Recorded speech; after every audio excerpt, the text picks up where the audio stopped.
ભાઈડો માણાને કઈ 6.5 ફૂટની હાઈટ હોવાની જરૂર નહીં. હા, એ યોગી છે, એ સાબિત કરી બતાવે છે આવડો લ્યો. અને એક હિન્દુસ્તાન એટલું ભાગ્યશાળી છે કે 56 ની છાતી વાળો ભાઈડો વડાપ્રધાન નરેન્દ્ર મોદી નામનો આપણને ભાઈડો વડાપ્રધાન મળ્યો છે. એ પણ એવડી મોટી વાત છે. હા, એ દેખાડી દીધું કે ભારતની તાકાત શું હોય. હા, કીર્તિસિંહ પેલા અહીંયાથી લડતા હતા લગભગ. હા હા, કીર્તિસિંહ ભાઈ એટલે સાહેબ ગરબો ગ્રાસ્યો. હા, ગરબો રાજપૂત. હે હા, હું કોઈ કોટ કરી દઉં, નથી ભાજપ વાળો, નથી કોંગ્રેસ વાળો, નથી ઓલા આપ વાળો. હા, પણ ચારણ શું ને, સારા ને સારો કેવો જ જોઈએ અને નબળા ને નબળો કેવો. હા, બધે ફરમાઈ થઈ ગયો છું. પણ હરિ કંઠ મારે હાર પેરાયો એના મોતી મોઢા નાખ્યા.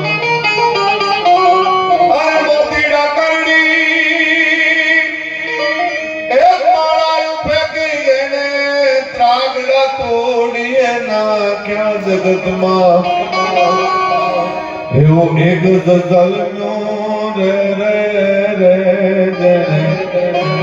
ભાવને રોણી રાખ્યા. એવો હનુમાનજી મહારાજ.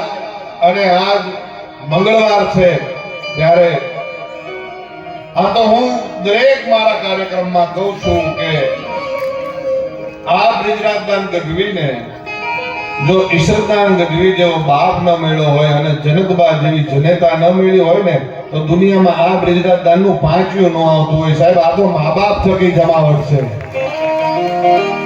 અને જેના મા બાપ ઉપર ગૌરવ હોય ઈ એના મા બાપનું નામ સ્ટેજ ઉપરથી લાખો માણસોની વચ્ચે લઈ શકે છે.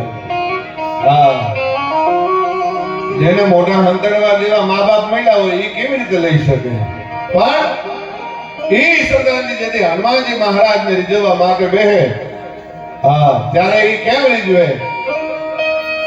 તો જય હનુમાન જ્ઞાન ગુણ સાગર જય કપીશ તે હનુમાન મહારાજ દૂત યત બલ ધામાય નંદન ગો પવન સુતનામા.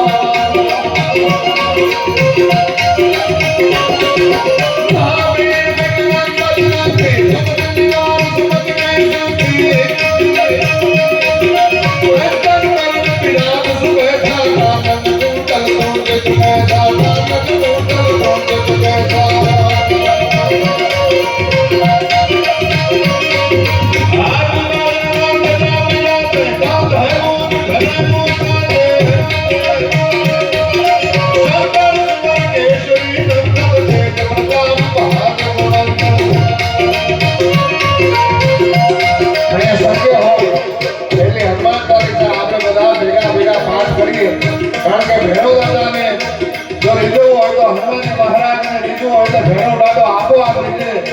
એટલે બધાને વિનંતી છે કે મારી હારો હાલ અહીંયાથી મને તાળીનો સાથ આપો અને હનુમાનજી મહારાજની આપણે હનુમાન ચાલીસાનો પાઠ બધા અહીંયાથી ભેગા કરીએ.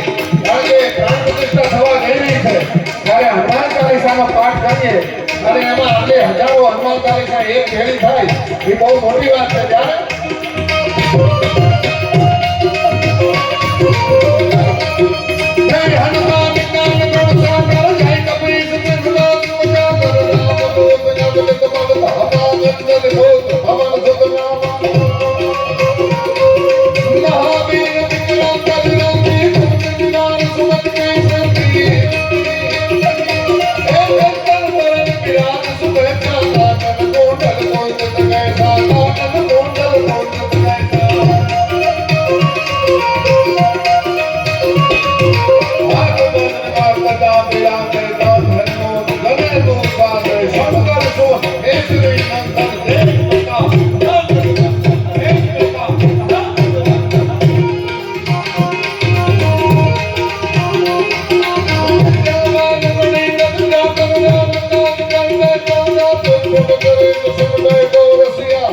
બ્રહ્માંડ